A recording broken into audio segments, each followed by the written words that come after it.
अस्सलाम वालेकुम दोस्तों, उम्मीद है कि आप लोग ठीक हैं, खैरियत से हैं। इतवार का दिन 12 बजे हुए हैं दोपहर की। सड़कें लाहौर की सुनसान शीशे की तरह चमकती हैं। मतलब गर्मी जो है ना वो अपने अरूज पर है। अब सोचें जरा उन बच्चों के बारे में जिन्होंने कभी एयर कंडीशन के बगैर रात भी नहीं गुजारी। एक कल्ट, एक फितने की बातों में आकर वो बेचारे इस वक्त कहाँ बैठे होंगे। और सोचे उनके माँ बाप के बारे में जिन्होंने कभी उनको गर्म हवा भी नहीं लगने दी, और वो दर बदर ठोकरें खा रहे हैं कि किसी भी कीमत पर किसी भी तरह हमारे बच्चों को छोड़ दिया जाए। आइंदा ऐसा वो नहीं करेंगे। ठीक कह रहे हैं वो, बिल्कुल उनको आइंदा ऐसा करना भी नहीं चाहिए, लेकिन फिलहाल ऐसा होता हुआ नजर नहीं आ रहा। एक ऑडियो जो बयान है वो खदीजा बीबी के सामने आया है। खदीजा शाह साहबा जो है वो सुलेमान शाह साहब की बेटी हैं और पोती हैं वो साबिक general army chief Asif Nawaz जवा साहब की। उन्होंने कहा जी कि वो बड़ी ज़हनी दिमागी तौर पर अपने आप को 5 दिन में बड़ी मुश्किल से उन्होंने काबू किया हुआ था। एनी मोर वो अफोर्ड नहीं कर सकती, तो वो आज शायद उन्होंने अभी गिरफ्तारी दे दी होगी, या उनकी ऑडियो के मुताबिक आज सुबह उन्होंने गिरफ्तारी देनी थी। अगर दे दी है तो अच्छी बात है, और अगर नहीं तो दे देनी चाहिए। अच्छा, उसमें उन्होंने साथ में ये भी कहा कि फौज मेरी है, मैं फौज की हूँ, फौज के बगैर मेरा तसव्वुर नहीं है, और मैं फौज के खिलाफ भला कैसे जा सकती। आज 5 दिन के बाद जब मुसीबतों के पहाड़ उन पर टूट पड़े, फौज के जो कोर कमांडर है उनके घर पर हमला करने और करवाने के बाद जब उनको पता लगा कि ये बहुत गलत काम हो गया, तब उनको फौज से मोहब्बत याद आ गई। समटाइम कहते ने घर दा पीर हौला होता है। अब जाहिर है नाना उनका मतलब कि चीफ ऑफ आर्मी स्टाफ हो, तो वो फिर किसी भी चीज को आग लगा दे, उनको किसने मना करना है? इसमें उसका भी कसूर कोई नहीं है ना। वो भी तो बचपन से यही देखती आई है ना कि जो मर्जी कर लो, आर्मी है, कुछ मर्जी कर ले। लेकिन इस दफा कुछ उल्टा हो गया है। इस दफा जो पानी है ना वो पुल के ऊपर से गुजर गया है, पुल के नीचे से नहीं। तो वो अब ये जो माफिया मांग रही हैं, अब वो जो कह रही हैं कि उसके लिए वो माफी मांगेंगी, माजरत करेंगी, उसकी दो दो हिस्से हैं उसके दोस्तों। बिल्कुल माफी मांगनी चाहिए, लेकिन ऐसे माफी नहीं मांगनी चाहिए घर बैठ के ठंडे एयर कंडीशन कमरे में माफी मांगे। और गरीबों के बच्चे जो हैं वो पता नहीं कहाँ कहाँ जलील हो रहे हैं। और गरीब क्या, बल्कि मैं अब ये गरीबों वाली बात से आगे चले गए, अमीरों के बच्चे भी इस वक्त जो एलीट क्लास है ना, जो अनबीटेड थे, अनटच थे, जिनको कोई टच नहीं कर सकता था, इस वक्त वो भी जूते दोनों हाथ में पकड़कर इस नंगी गर्म सड़क पर भाग रहे हैं कि किसी तरह से हमें कहीं से कोई रिलीफ मिल जाए। वो इस बात की परवाह भी नहीं कर रहा है इस पे हमें कितना, हमें क्योंकि ये मुल्क है ना, यहाँ पे हर काम खर्चे से हो जाता है ना, तो कोई इस चीज की परवाह भी नहीं की जा रही कि हमसे कोई क्या ले ले, हमारे बच्चों को किसी तरह से इस मुसीबत से, ये जो अजाब इमरान खान की वजह से आया है, इस अजाब से हमारी जान छूट जाए।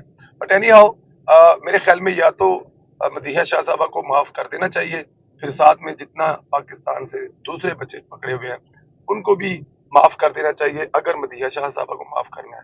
और अगर मदीहा शाह साहबा को माफ नहीं करना तो फिर वो बच्चों के लिए भी माजरत है, उनको भी माफी इसलिए नहीं मिलेगी कि कानून सबके लिए बराबर है। और अगर ऐसा ये इस दफा एक बनाना बहुत जरूरी है। मैं बता रहा था कि कल रात को बड़ी अहम फाकी वजीर से मुलाकात हुई, तो उन्होंने कहा जी ये पहली बात तो ये कि लड़ाई हमारी नहीं है, गवर्नमेंट की लड़ाई नहीं है, ये लड़ाई उनकी अपनी है, खुद ही लाए थे, खुद ही निकालने की कोशिश कर रहे हैं, हमारा कुछ लेना देना नहीं है, आपस में लगे हुए हैं, लगे रहें। लेकिन इस दफा उन्होंने अगर ये मिसाल ना बनाई तो 8-10 साल के बाद फिर अगर कोई दूसरा इमरान खान उठ के खड़ा हो गया और उसने कहा जी कि मैं GHQ या दूसरी किसी फौजी तनसीबात में से आग लगा दूंगा, तो फिर उसके पास शायद ये मिसाल मौजूद होगी, जी आपने इमरान खान को कुछ नहीं कहा था, अब मुझे कुछ क्यों कह रहे हैं। तो इसलिए मेरे ख्याल में ये जो है ना, ये सिलसिला नहीं रुकना चाहिए। इस पे बार बार बात इसलिए कर रहे हैं कि किसी से दुश्मनी नहीं है, मुझसे ज्यादा हमदर्द उन बच्चों का कोई नहीं है। जमहूरी सोच वाला इंसान हूँ, किसी भी सूरत में जमहूरियत से आगे सोचता नहीं हूँ कि जमहूरियत जमहूरियत और जमहूरियत। लेकिन यहाँ पर प्रॉब्लम सिर्फ और सिर्फ ये है कि इमरान खान साहब जो हैं वो ना तो खुद इंसान बन रहे हैं, और मैं जहां तक मेरा जाती ख्याल है कि जो उनके फॉलोअर होंगे ना, इतनी जल्दी से इंसान वो भी बनने वाले नहीं है। तो अगर आप उनको माफ कर देंगे ना, तो ये 10 दिन के बाद वहीं के वहीं होंगे, इनकी सोचें वहीं से शुरू हो जाएंगी क्योंकि आपने इनको माफ कर दिया होगा। تو یہ مثال بنانا اس لیے بھی ضروری ہے، اس لیے بار بار اس پہ میں اس لیے بار بار اس پہ ویلو کر رہے ہیں۔ اچھا جی، ایک متھ چل رہی ہے کہ عمران خان کی پارٹی پر بڑا ظلم ہو رہا ہے، کشمیر سے لے کر گلگت بلتستان سے لے کر ہر جگہ پر عمران خان پر بڑا ظلم ہو رہا ہے۔ دیکھیں، عمران خان صاحب پچھلے 15 سال میں حکومت میں ہیں۔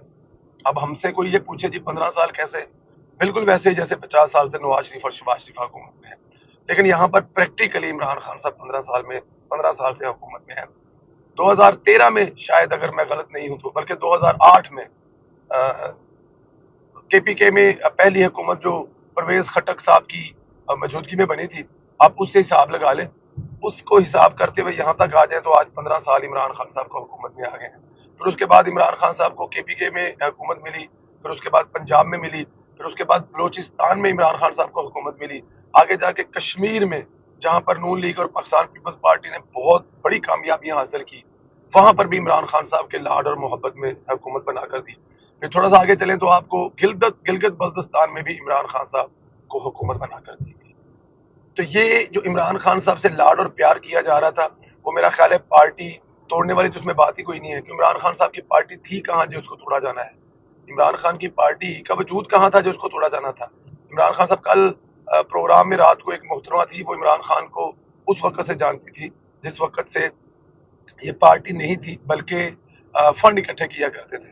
تو ان سے پوچھا جی کہ آپ نواز شریف وغیرہ سے نفرت کیوں کرتے ہیں؟ تو انہوں نے کہا جی کیونکہ مجھے کسی نے بتایا کہ آپ نے اگر پنجاب لے لیا تو پھر آپ کے پاس مرکز بھی آ جائے گا، دوسرے صوبے بھی آ جائیں گے۔ پھر ایسے ہی ہوا، تو وہ سوائے نواز شریف کو برا کہنے کے، ان کے ترقیاتی کام، ان کو چور و چکا اور پتہ نہیں کیا کیا بکواس کرنے کے، اس کے علاوہ کچھ نہیں ہے جی پنجاب حاصل کرنا ہے۔ تو عمران خان کی پارٹی پر کسی طرح کا کوئی ظلم نہیں ہو رہا۔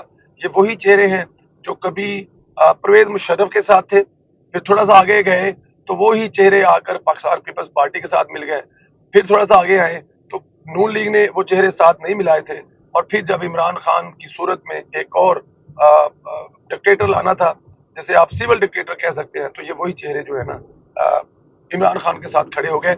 تو عمران خان کی ذاتی حیثیت میں جو پارٹی ہے وہ بہت پہلے پیچھے رہ گئی ہے۔ عمران خان کی پارٹی کے بانی اراکین جو ہیں وہ بہت پہلے عمران خان کو چھوڑ گئے تھے، تو ان کو پتہ لگ گیا تھا کہ یہ جو حکیم سعید صاحب اور دوسرے لوگ جو ہیں وہ جو کہہ رہے ہیں وہ ٹھیک کہہ رہے ہیں۔ تو اس لیے ڈاکٹر اسرار اور حکیم سعید کی باتوں پر عمل کرتے ہوئے وہ لوگ بہت پہلے پیچھے چھوڑ گئے تھے۔ اب عمران خان کی پارٹی نہیں ہے، یہ وہی لوگ ہیں جو بوقت ضرورت کسی کے ساتھ بھی فٹ کر دیے جاتے ہیں، اور اب وہ لوگ جو ہیں وہ واپس اپنے گھروں کو جا رہے ہیں، وہ پرندے اڑ کر اپنے گھروں کو جا رہے ہیں۔ تو اس لیے یہ نہیں کہا جا سکتا کہ عمران خان کی پارٹی پر کوئی ظلم ہو رہا ہے اور ان سے علیحدہ کیا جا رہا ہے۔ اچھا، ہاتھ پاؤں کی مارنے کی بات ہے، جو عمران خان صاحب بہت ہاتھ پاؤں مار رہے ہیں، اب آپ کے سامنے ہیں۔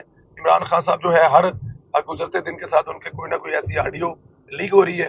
سب سے بڑی جو تکلیف والی بات یہ ہے، وہ کسی بھی صورت میں فوج کے خلاف جو بغض ہے اپنے دل میں، اپنے دماغ میں، اس سے پیچھے نہیں ہٹ رہے۔ کل جو ان کی آڈیو لیک ہوئی تھی اس پہ ہم بات کر چکے ہیں۔ انہوں نے ایک تو امریکہ سے بار بار مدد مانگی ہے یوتھیوں کو، دیکھیں انہوں نے سب کو گولیاں رکھی ہوئی دینے کے لیے، پاکستانی قوم کو، جو ان کو ہم قوم یوتھ کہتے ہیں، ان کو گولی دی ہوئی ہے کہ میری حکومت جو امریکہ نے گرائی ہے، اور جو امریکہ کو گولی دینی ہے وہ یہ ہے کہ میری حکومت پاکستان کے طاقتور ترین جنرلز نے گرائی ہے، ٹھیک ہے جی۔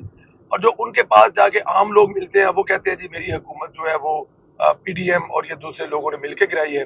تو ہر کسی کو اپنی اپنی گولی دی ہوئی ہے۔ میں آپ کو ایک بات بتاؤں بڑی اہم ہے، نوٹ کر لیجئے گا۔ عمران خان صاحب کا اب جو مقصد ہے سوائے بدلے کا کچھ بھی نہیں ہے۔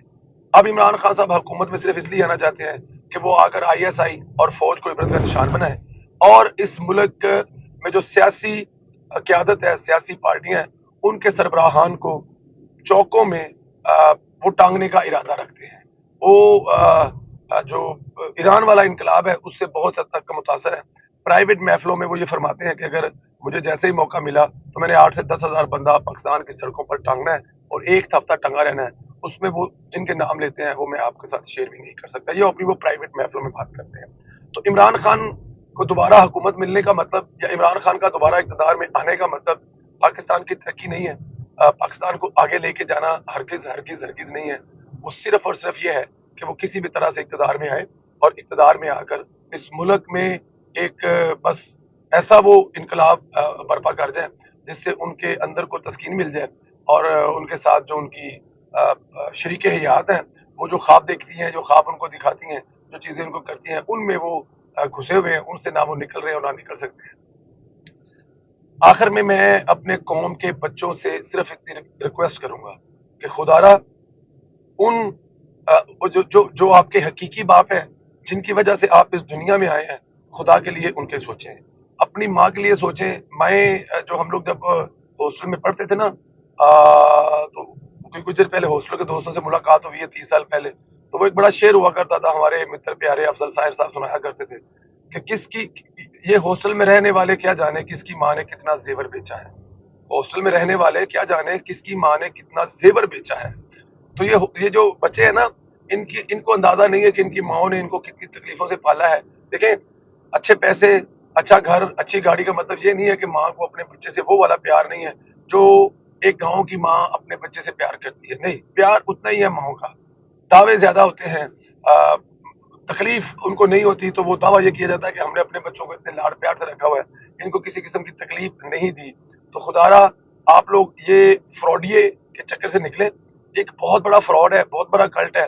ये आपको कभी मजहब के नाम पर इस्तेमाल करेगा, कभी कौम के नाम पर इस्तेमाल करेगा, कभी अमेरिका से गुलामी निजात दिलाने के लिए, कभी साइफर के लिए, मतलब ये आपको इस्तेमाल करेगा। इसको कोई फर्क नहीं पड़ता कि कब किस जगह पे आपको इस्तेमाल करना है। और खुदारा ये भी देखें कि जो काम ये आपसे करवा चुका है, जो काम आप मासूमियत में जज्बात में आकर कर चुके हैं, उस काम पर ये आपके साथ खड़ा नहीं है। या तो होता ना, कहता कि ठीक है जी, मैंने ये मतलब आग लगाई है, जो मेरा करना है करो, मुझे भी उठाओ और मेरे उन बच्चों के साथ फेंको जिन्होंने ये काम किया है, क्योंकि उन्होंने मेरे कहने में काम किया है। तो फिर मैं आपसे हमदर्दी भी नहीं रखता, मैं कहता यार ठीक है, आपका जो लीडर है वो आपके साथ खड़ा है तो ठीक है, फिर गलत किया ठीक किया। लेकिन ऐसा नहीं है। वो कह रहा है कि मुझे बताएं कौन से लोग हैं, मैं उनको खुद अपने हाथों से सजा दूंगा, मैं खुद उनके खिलाफ IFI दर्ज करवाऊंगा। लेकिन दूसरी तरफ उनके जो बड़े ही करीब हैं, जो बड़े ही अजीज हैं, जो उनके रिश्तेदार हैं, उसको उन्होंने छुपाया हुआ है। आपको पता है कुछ लोगों ने वहां पर जो है वो पेंटे जलाई, सब कुछ किया, लेकिन उनको उन्होंने किसी किस्म की अपनी पूरी पनाह दी हुई है, और ये पनाह उन्हीं के उस पर चल रही है। अपना ख्याल रखें, मुझे इजाजत है, इंशाल्लाह ताला फिर एक दूसरे वीडियो में मुलाकात होगी।